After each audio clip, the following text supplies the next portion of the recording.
अस्सलाम वालेकुम जी। ज़हीर मुनीर बनाम रियासत पाकिस्तान केस के हवाले से बातचीत करेंगे। गुज़श्ता दिन अदाकारा खूब गर्जी बरसी गालम गलोच की। ऐसा महसूस हुआ जैसे जुबान का फालज हो गया है, जुबान बाहर आ गई है और बस बोलते रहना है, कुछ ना कुछ कहते रहना है और लगातार कहते रहना है। लेकिन उसके बाद हमने सबने ये सोचने की या समझने की कोशिश की कि आखिर क्या वजह है, किसने इन्हें तत्ते तवे पर बिठा दिया है, किसने इन्हें सेक लगाया है, इसकी वजह से इस कदर गालम गलोच और इस कदर तज़ीक पर उतरी हैं। आखिर क्या वजह है, कौन सी चीज ने इन्हें इतना ज्यादा हर्ट किया है। वकार बग्गा भी काम करता रहा, मैं भी, मारिया अली, मैरिन सिप्तन, सारे इस चीज के बारे में सोच रहे थे कि आखिर क्या वजह है कि इतनी ज्यादा क्या चीज इन्हें हिट की है। लेकिन उसके बारे में पता करने के लिए हमने जब कराची में शाहिद हुसैन साहब से कांटेक्ट किया तो शाहिद हुसैन साहब ने अपनी एक बड़ी जबरदस्त खूबसूरत जैकेट की अंदर वाली जेब, उसके अंदर एक और जेब थी, उस अंदर वाली जेब में से एक फरला निकाला, एक लेटर निकाला, एक खाकी रंग का लिफाफा था और लिफाफे के अंदर से एक लेटर जब निकला तो उसके ऊपर 2 मुअज़्ज़िज़ जजेस के दस्तखत थे। वो कोर्ट का ऑर्डर था, वो कोर्ट का समन था, वो कोर्ट की जानिब से अहकामात जारी कर दिए गए थे और कहा यह गया था कि फौरी तौर पर इन्हें घसीट कर, इन्हें नाक में रस्सियां डालकर, इन्हें बेड़ियां डालकर, इन्हें कराची एयरपोर्ट से डायरेक्टली लेकर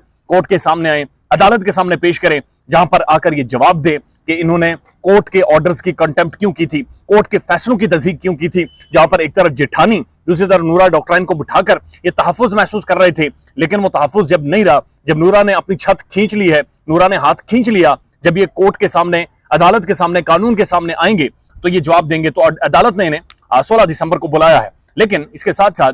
जब शाहिद हुसैन साहब से हमने ये सारी चीजें जानी, पूछा और जो इस ऑर्डर के अंदर की जो जुबान है, जो कोर्ट की लैंग्वेज है, उसके बारे में भी जानने की कोशिश की तो शाहिद हुसैन साहब के चेहरे के ऊपर स्माइल थी और ऐसा महसूस हुआ कि कोसों दूर जब भी कोई अगवाकार किसी बच्ची को, मेहदी काज़मी की बेटी जैसी माइनर लड़की को उठाने की, अगवा करने की बातचीत करेगा तो उसकी मां कहेगी सो जा बेटा, नहीं तो शाहिद हुसैन आ जाएगा, नहीं तो मेहदी अली काज़मी आ जाएगा, नहीं तो पाकिस्तान की मिडिल क्लास आ जाएगी, पाकिस्तान की लोअर मिडिल क्लास, पाकिस्तान की गैरतमंद मिडिल क्लास आ जाएगी। इंटरेस्टिंग बात यह है कि जो ऑर्डर है कोर्ट का, उसके अंदर की जो लैंग्वेज है वो बड़ी इंपॉर्टेंट है और उसके अंदर एक वर्ड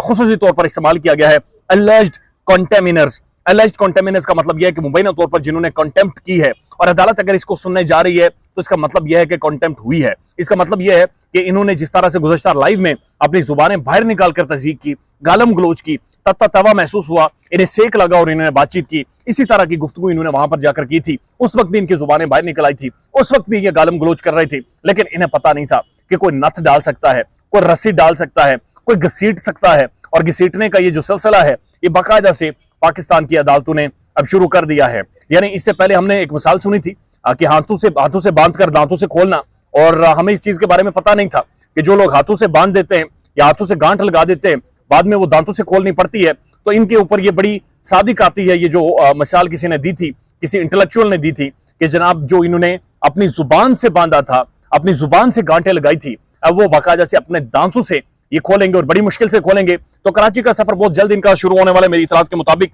16 तारीख से पहले ये कराची होंगे, जहां पर इससे पहले जो गए थे वो वापस नहीं आए, लेकिन बाकी टोला भी मेहदी अली काज़मी वहां पर बुला रहा है। जब एयरपोर्ट से ये निकलेंगे वहां पर रिपोर्टर्स खड़े होंगे, जर्नलिस्ट खड़े होंगे और सवालात पूछेंगे, और इनके चेहरे पर जो मुस्कुराहट होगी, उस मुस्कुराहट को देखकर आपने एक बात जरूर समझनी है कि हंसदे चेहरे का मतलब ये नहीं होता कि उन्हें कोई दुख नहीं होता। उन्हें दुख होता है, उन्हें तकलीफ होती है, उन्हें दर्द पहुंचता है। इन्हें दर्द पहुंचा है, इन्हें दुख हुआ है, इन्हें तकलीफ पहुंची हुई है, इनका बयानिया खत्म हो गया है, ये भस्म हो गए हैं, इनकी तबाही फिर गई है। और अदाकारा के लिए मशवरा खास तौर पर यह है कि आप गूगल पर जाएं और सबसे पहले सर्च करें रोने के 5 तरीके। और अगर आप लोगों को ना पता हो तो प्याज 350 रुपए किलो है, उसमें से एक तरीका यह है कि प्याज खरीदें, उसे लगातार काटें, धड़ाधड़ काटें, इतना काटें कि जब तक आपके अंदर का गुबार नहीं निकल जाता। आप इतना नहीं रो लेती कि आपके अंदर का गुबार निकल आए और आप सजा के लिए मुबैना तौर पर बल्कि फुली तैयार हो जाए। ख्याल रखिएगा अपना। अल्लाह हाफिज़।